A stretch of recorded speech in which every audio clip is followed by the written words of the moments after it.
आगे आगे।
हेलो सुप्रिया, ये बाकी लोग ऐड क्यों नहीं हो रहे, क्या दिक्कत है?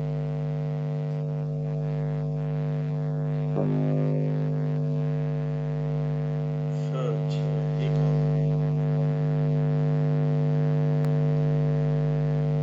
अच्छा अच्छा,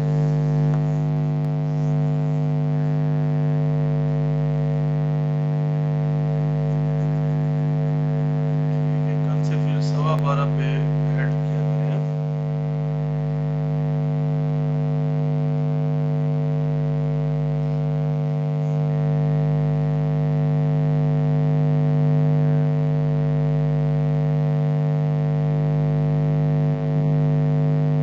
good morning, good morning. Now we start the tax planning and managerial decision under the CTP. Any what about topic involved in this topic? Any tax planning and managerial decision is the first tax planning in respect of own or lease. Tax planning in respect of own or lease. Second, sale of assets used for scientific research.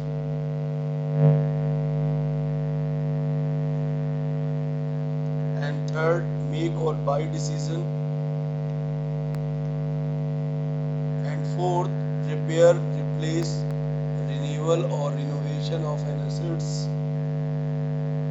And final, shut down or continue decision. And all this topic related to tax planning and managerial decisions. Now we start first tax planning in respect of own or lease. You know, a lease of property is a transfer of right to enjoy such property made for certain time in consideration of a price payable, periodically to the transfer by the transferee.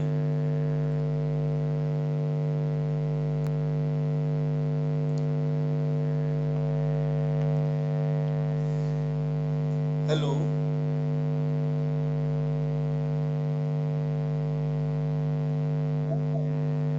You know, lease, any under the lease, an arrangement that provide a person with the use and control over an assets, for a price payable periodically without having a title of ownership. And in case of lease agreement, the owner of the assets is called the leaser and user is called the lessee. When a person need an assets for his business purpose, he has to decide whether the assets should be purchased or taken. on lease. While taking this decision, you should keep in mind the following factor. Is the first factor cash position? Everybody write down. Is the first factor cash position, second depreciation, and third obsolescence risk.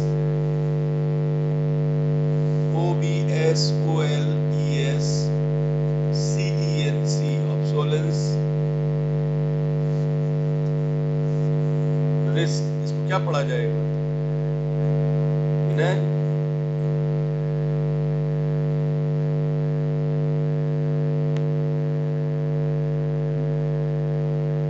Vinod,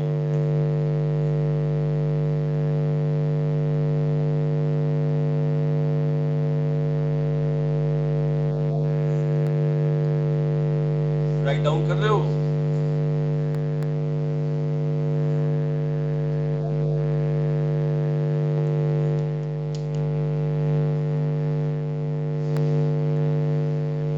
Next, residual value.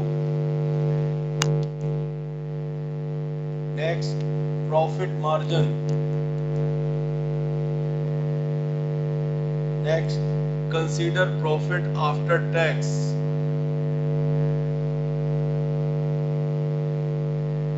And finally, conclusion.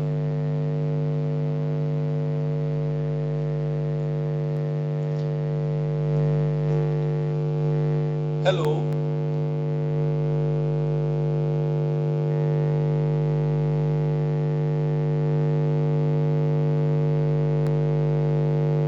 Hello.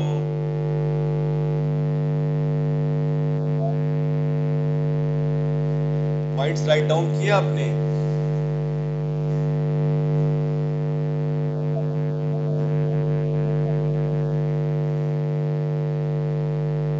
कौन सी value बेटे?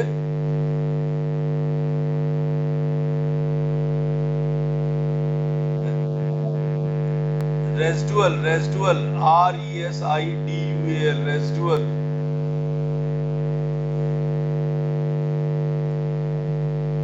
और उसके पहले cash position, depreciation, obsolescence risk.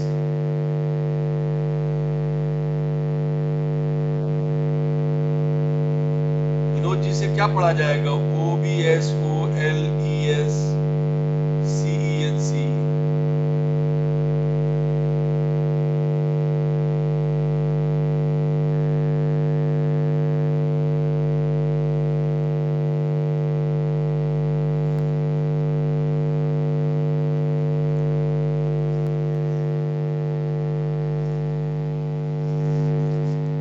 Now we start the cash position.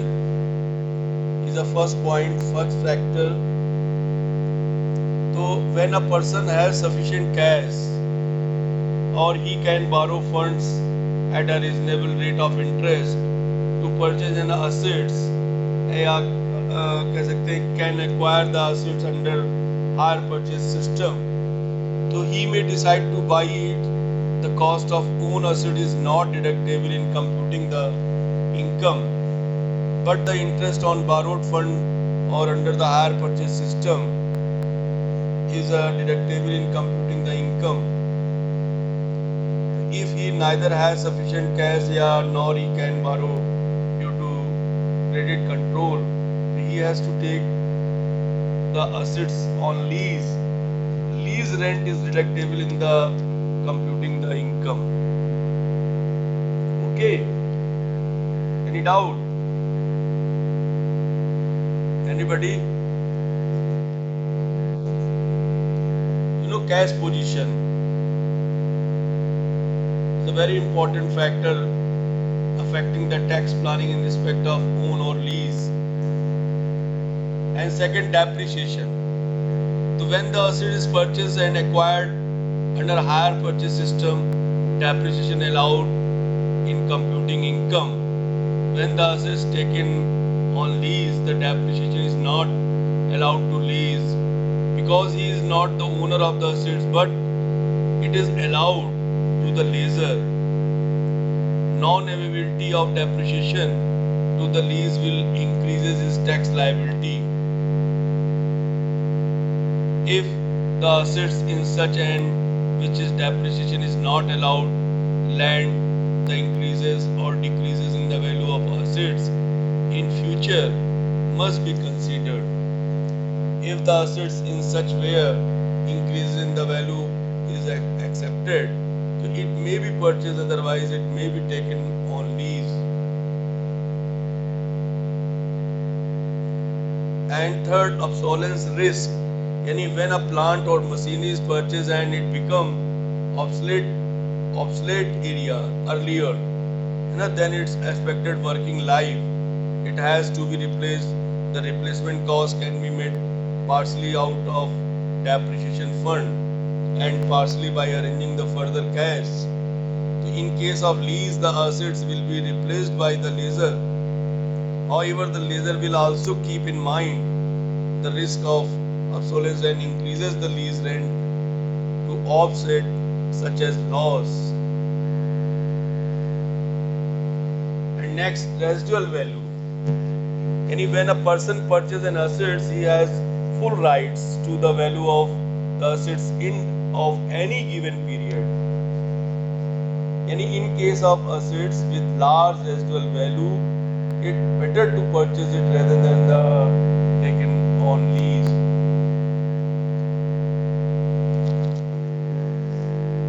And next, profit margin. Where profit margin is low, it is better to purchase the assets.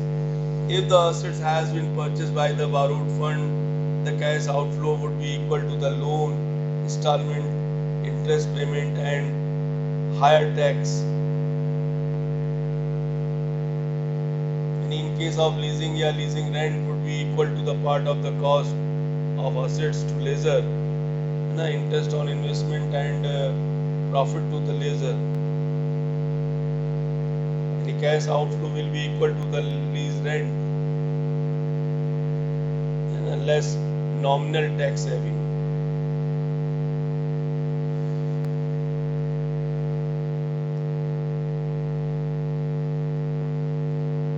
In case of lease, then the profit of the lessor will be lost to the lessee. And next, consider profit after tax. It is an important consideration in tax planning. SAC should follow such a method for obtaining on assets which reduces his tax liability and profit after tax are greater. For this purpose, some people suggest that own fund should not be used in purchase of an assets because interest on own fund is not deductible in computing the income, whereas interest on borrowed fund is deductible. But one should keep in mind that if own fund are invest outside the business, that means interest earned will offset the interest payment. And further, he must consider the difficulty involved in raising loan and the cost factor identical thereto. And finally, conclusion, as far as possible, the assets should be purchased and not taken on lease because the cost of use of the assets purchased is less than the cost of lease assets. And however, where the SEC is suffering from a liquidity current and cannot invest in assets, nor can he avail the credit from the supplier or money lender, he should take an assets on lease.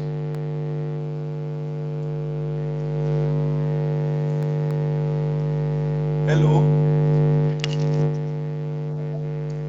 ये जितने मैंने point clear किए tax planning aspect of own या और lease,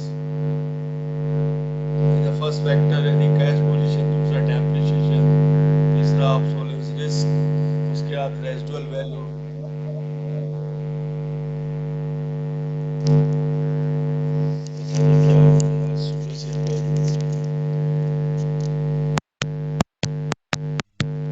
hello, अब आ रही है?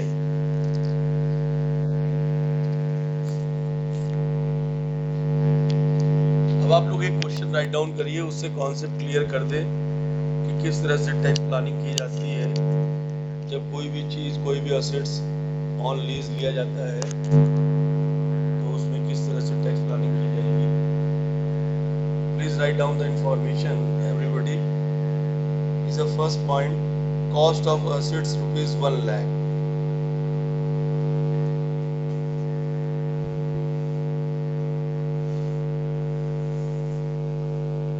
And second, rate of depreciation 15%. Rate of interest 10%.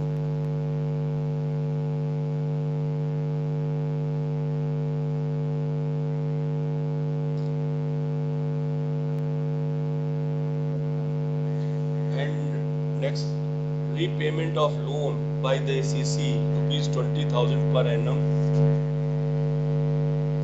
Repayment of loan by the SEC 20,000 per annum. Rate of tax 26%.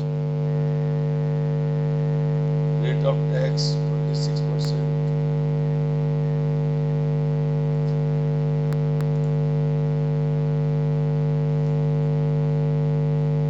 Residual value rupees 20,000 after 5 years.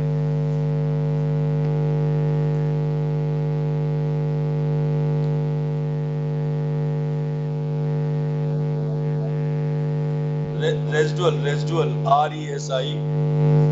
residual value rupees 20,000 after 5 years.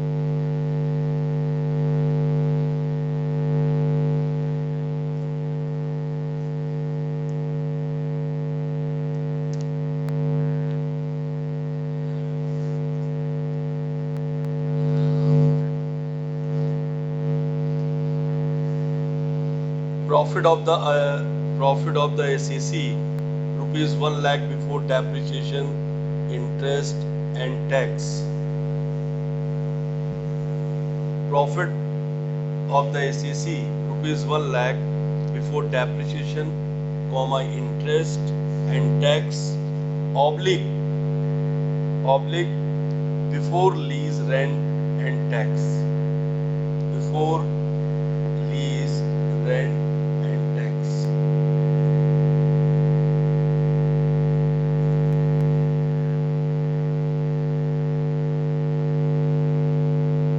And last information, lease rent 30,000 per annum. Rupees 30,000 per annum. Deepa, hello Deepa ji.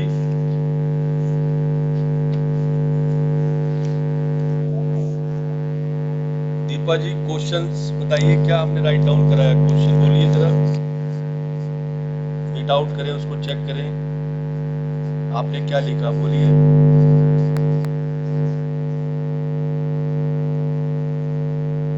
About the question आपने क्या right down किया, जरा बताइए.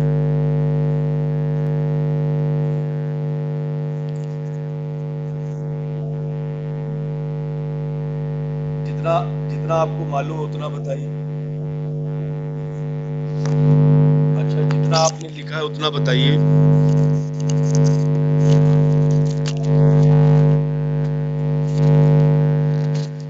हाँ बोलिए.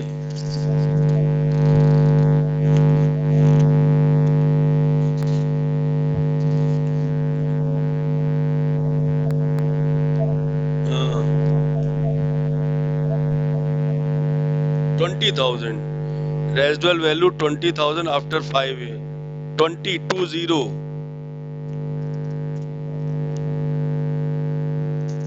और profit of the SEC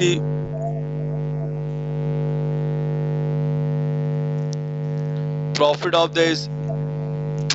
the SEC 1 lakh.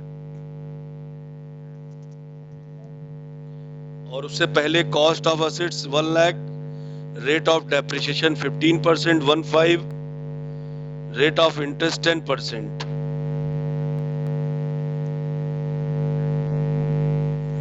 और lease rent 30,000 per annum.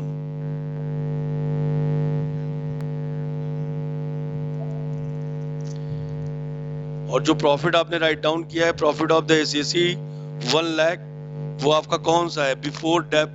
वो before depreciation, interest and tax.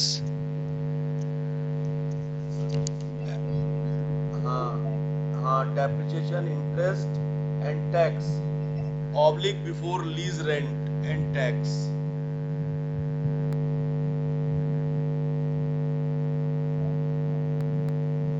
Hello Shivangi ji, Shivangi ji,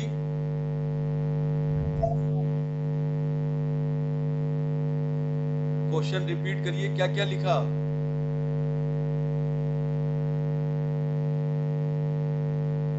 cost of assets कितना राइट डाउन किया आपने?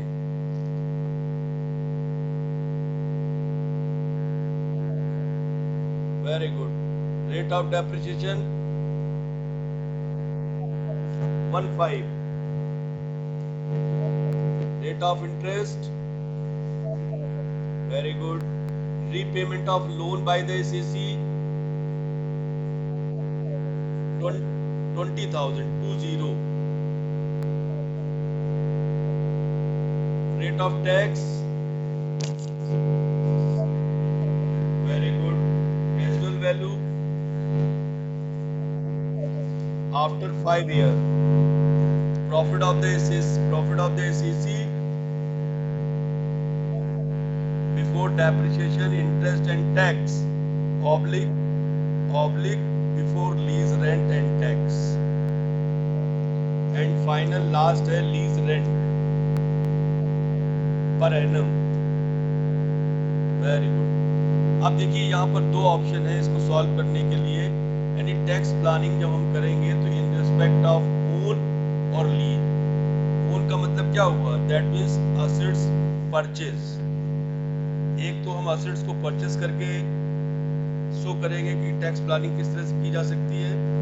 एंड सेकेंड, उसी असेट्स को हम परचेज ना करके ऑन लीज ले लें तो टैक्स प्लानिंग का प्रोसेस क्या होगा, कॉन्सेप्ट क्या होगा, ये बताया जा रहा है। ओके, तो now we write down the first own. Tax planning in respect of own. Own that means assets purchase. Okay, everybody write down, yes या no? Okay, assets purchase. First of all you have write down. आप क्या करिए, एक particular का column बनाइए और 5 column बना लीजिए अमाउंट के।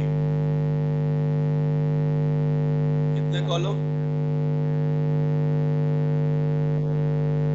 5 कॉलम।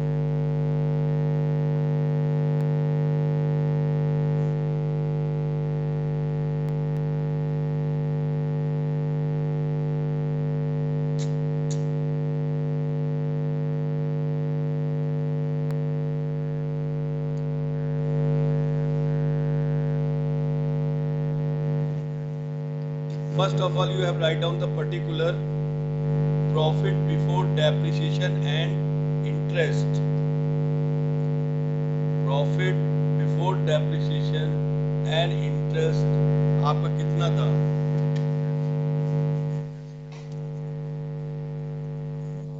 हाँ, तो आप पांचों कॉलम में first year, second year, third year, fourth year and fifth year, पांचों ईयर में 1-1 लाख दिखा दीजिए पहले।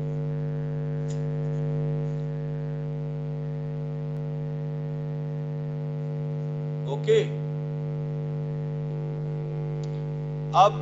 अब आप इसमें क्या करिए, माइनस डेप्रिसिएशन।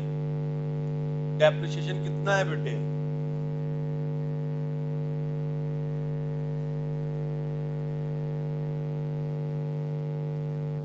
15% है ना। तो आप क्या करिए, WDV मेथड अडॉप्ट करते हुए 5 साल का एक डेप्रिसिएशन अकाउंट बना लीजिए। एक रफ वर्किंग नोट कर लीजिए, एक रफ वर्किंग नोट करिए बेटे।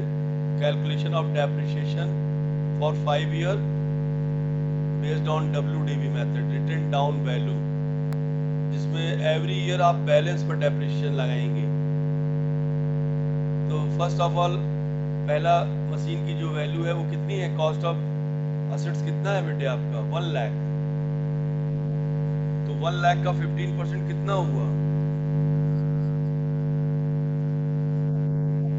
वेरी गुड, अब 15,000 ये फर्स्ट ईयर शो कर दीजिए आप। अब सेकेंड ईयर आपकी असेट्स की वैल्यू कितनी बची? Very good very good, 85। 85 पर फिर आप लगा दीजिए 15%। 85,000 पर 15% फिर डेप्रिसिएशन चार्ज करिए।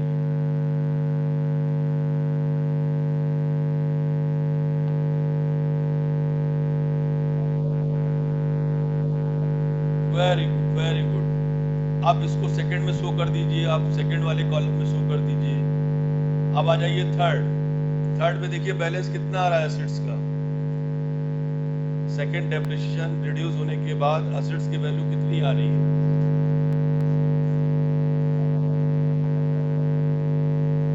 अब इस पर फिर लगाइए 15%।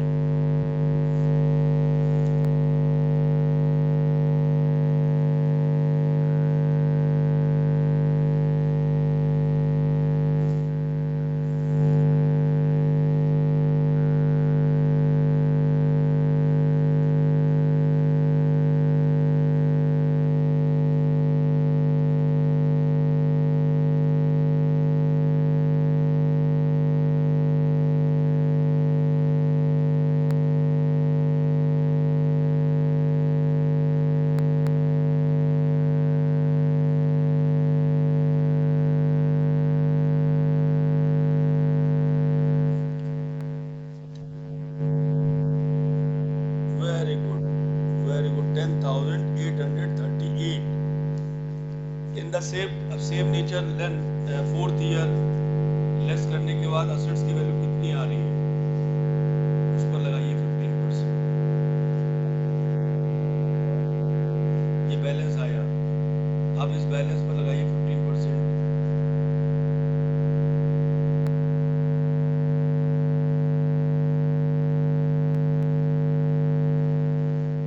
Everybody calculator has a calculator, have a calculator।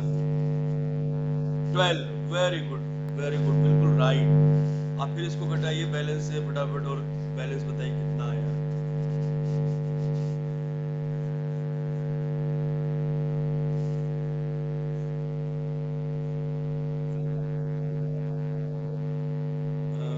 कितना बेटे? 72। करेक्ट करेक्ट, बिल्कुल करेक्ट। इस पर लगाइए 15% डेप्रिसिएशन।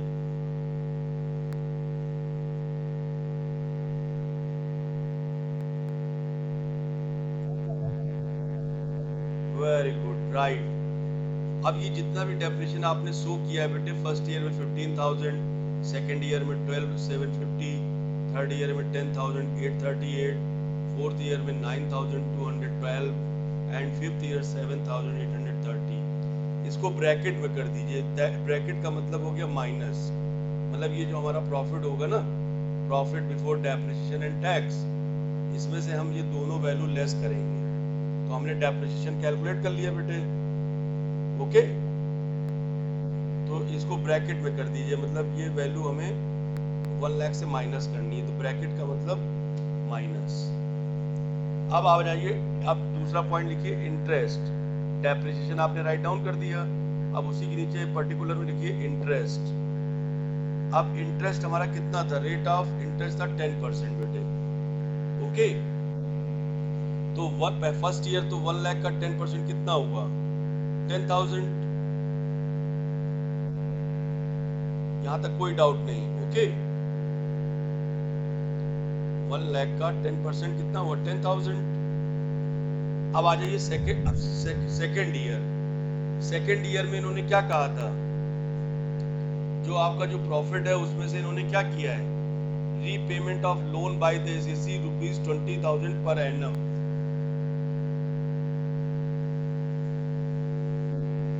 तो 1 लाख से जब 20,000 पर एनम लेस होगा बेटे, तो कितना बचेगा सेकेंड ईयर? 1 लाख से 20,000 लेस कर दीजिए, कितना बचेगा? हाँ, अब 80,000 का 10% कितना हुआ इंटरेस्ट? वेरी गुड, डाल दीजिए सेकेंड ईयर में। सेकेंड ईयर में राइट डाउन कर दीजिए। अब आ जाइए थर्ड ईयर। थर्ड ईयर फिर 20,000 लेस कर दीजिए। अब कितना बचा आपके पास?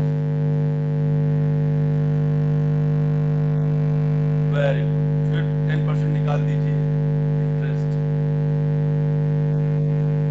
अब आ जाइए फोर्थ ईयर।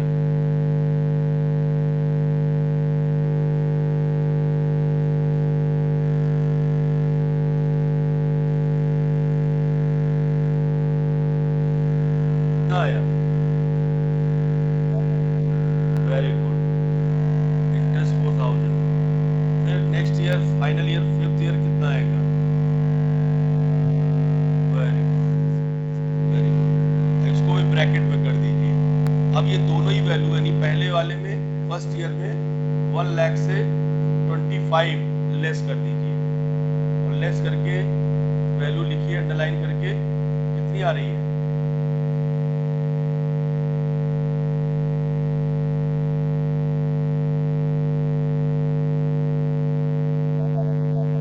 Very good, 75,000।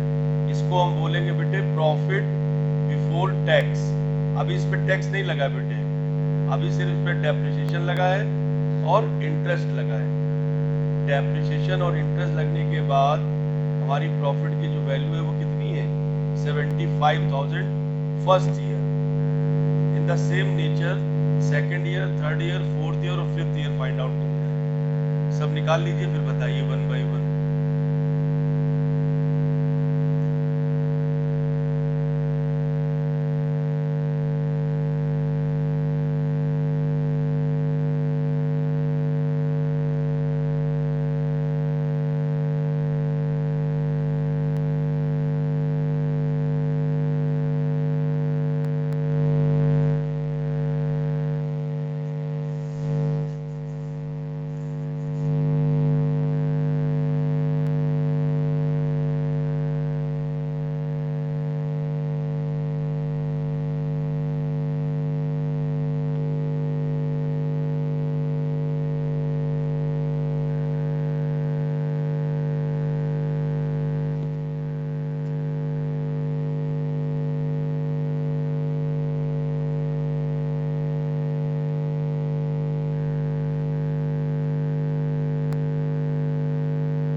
बताइए भाई कितना कितना आया?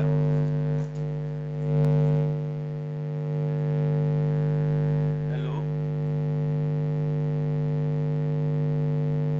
विनोद, कितना कितना आया? सो गए आप? फर्स्ट ईयर 75 था, second year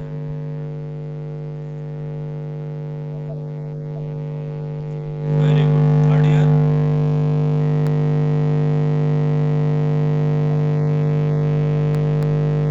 very good. Next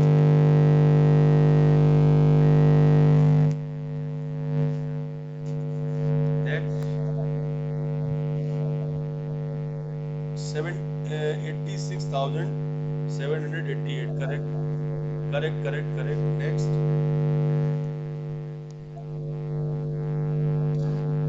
very good, very good. अब बेटे जो वैल्यू आई है इसका 26% और रिड्यूस करना है, यानी 75,000 का 26%, 79,250 का 26%। इन द सेम नेचर बाकी के 3 ईयर भी जो वैल्यू आई है जो आपने अभी निकाली है उसका 26 लेस कर दीजिए। लेस करने के बाद जो वैल्यू आएगी वो कहलाएगी प्रॉफिट आफ्टर टैक्स। क्या कहलाएगी बेटे? Profit after tax.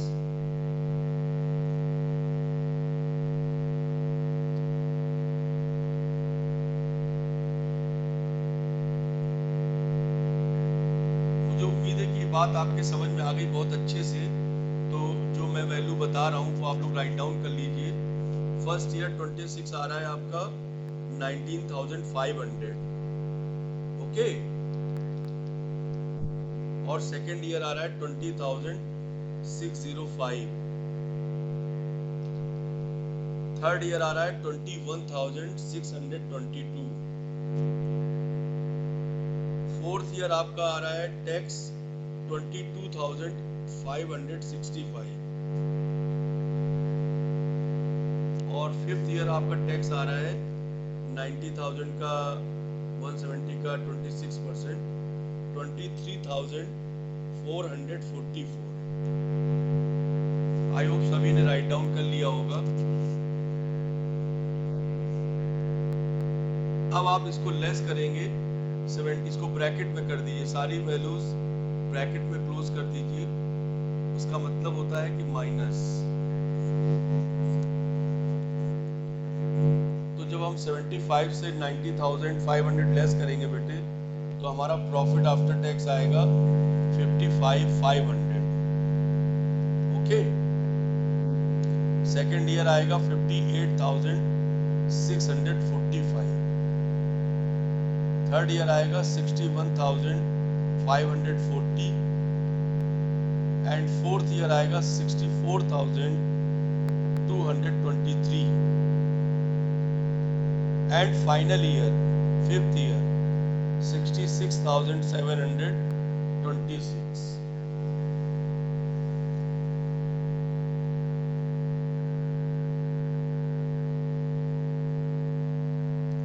अब 66,726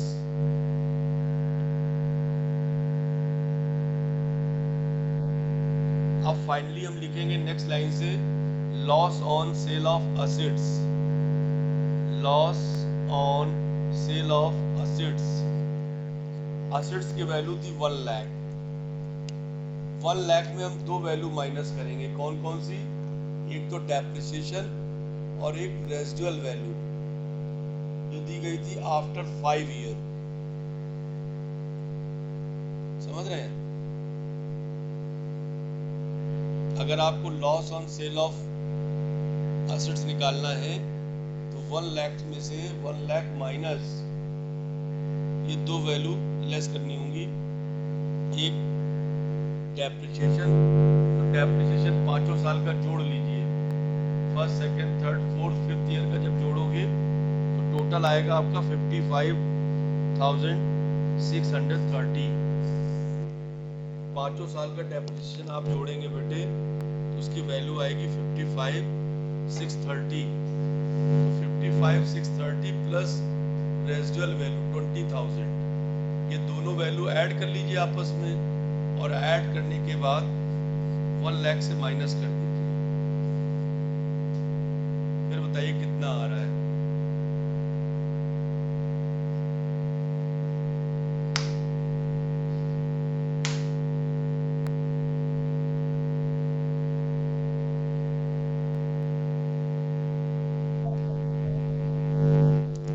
बिल्कुल राइट। तो ये चीज जो आपने फाइंड आउट की बेटे, ये ओन वाली फाइंड आउट की, यानी असेट्स को परचेस करने पर। हमारा जो बेसिक कॉन्सेप्ट है इसमें दूसरा वो था ओन और लीज। अब हम जो दूसरा कॉन्सेप्ट यूज करने जा रहे हैं वो है assets taken on lease. Heading डाल दीजिए बेटे। पहला था असेट्स परचेज, अब है assets taken on lease. In the same concept रहेगा। उसी तरह से एक स्टेटमेंट बना लीजिए, पर्टिकुलर का एक कॉलम और अमाउंट के 5 column, 5 year, 1 year, second year, third year, fourth year and fifth year. और सबसे पहले उसमें राइट डाउन कर दीजिए profit before lease and rent. Profit before lease and rent कितना था बेटे, बताइए।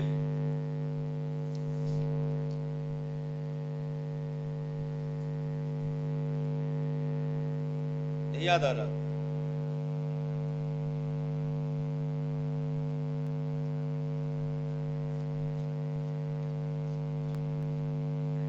अरे पागल, अभी भी तो लिखा था क्वेश्चन में 1 लाख, उसमें लिखाया नहीं था मैंने ऑब्लिक करके,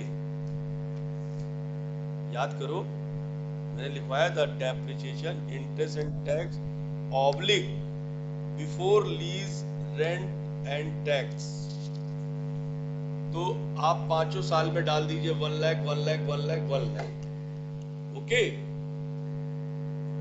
अब इसमें से माइनस कर दीजिए लीज रेंट। क्या माइनस करेंगे बेटे?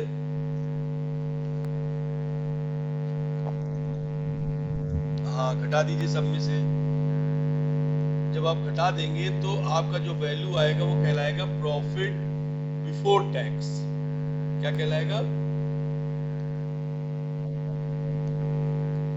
और आएगा क्या? 70,000 70,000 70,000।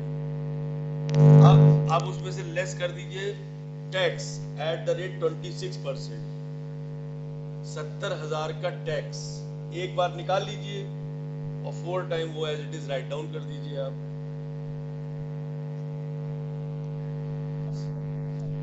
हाँ बिल्कुल राइट, 18,200, बिल्कुल राइट।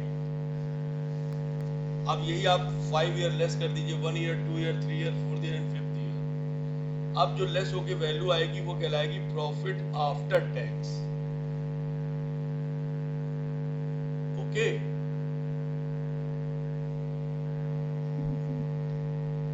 वैल्यू क्या कहलाएगी?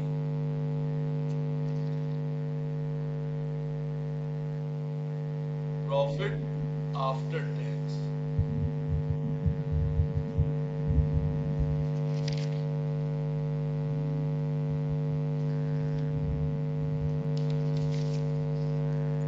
हेलो,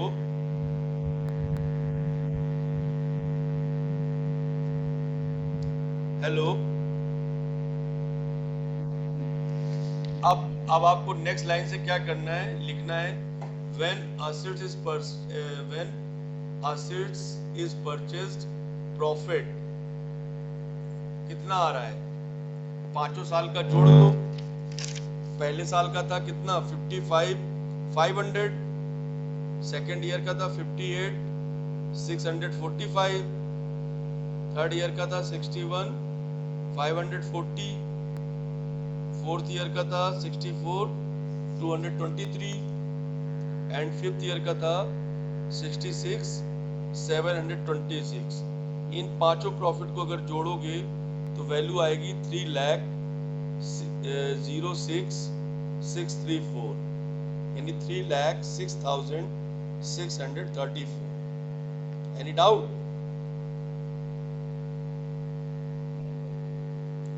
तो जहां आपने लिखा है अभी अभी कि when assets is purchased profit is, तो उसी के आगे ये वैल्यू लिख दीजिए 306,634।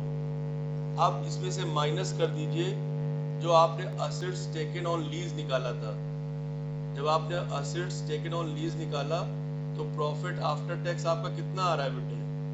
फर्स्ट ईयर का आ रहा है 51,800, सेकेंड ईयर का भी वही आ रहा है, थर्ड ईयर का, फोर्थ ईयर का, फिफ्थ ईयर का सेम वैल्यू।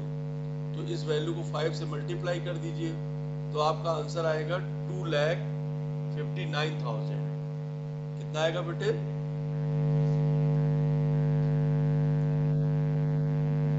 हाँ, इसको ये आपका आ गया किसका?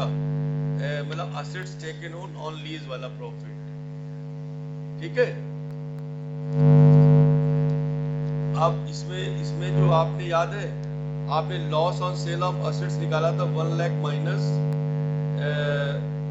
डेप्रिसिएशन एंड रेजिडुअल वैल्यू, तो आपका आया था 24,370, यानी 24,370। पहले आप इसको 3 लाख से रिड्यूस कर दीजिए, 306,634 माइनस 24,370। ये लॉस है, ये क्या है?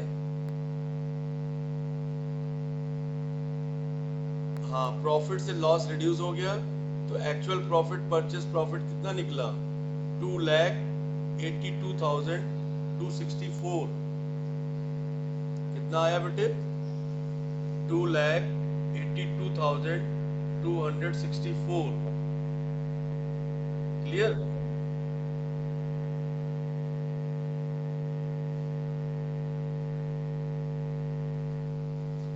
और जब आपने लीज पर प्रॉफिट लिया था, लीज पर असेट्स ली थी, उस समय प्रॉफिट कितना आ रहा था? 2,59,000. अभी भी आपने जोड़ा.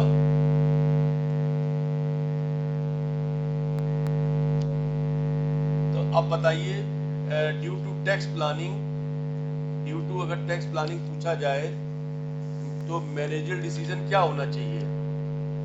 असेट्स को खरीदना ज्यादा बेनिफिट है कि लीज पर लेना?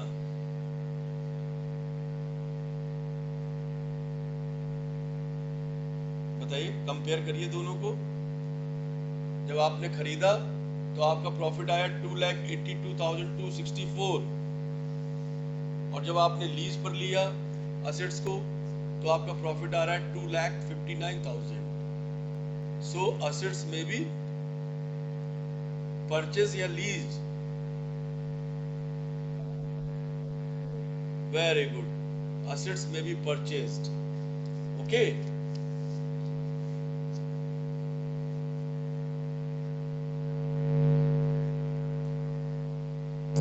अब नेक्स्ट टॉपिक जो हमारा होगा वो क्या होगा? Sale of assets used under scientific research. अगला जो टॉपिक होगा हम लोग का डिस्कशन का वो क्या होगा? Sale of assets used for scientific research. Okay, leave now. Thank you.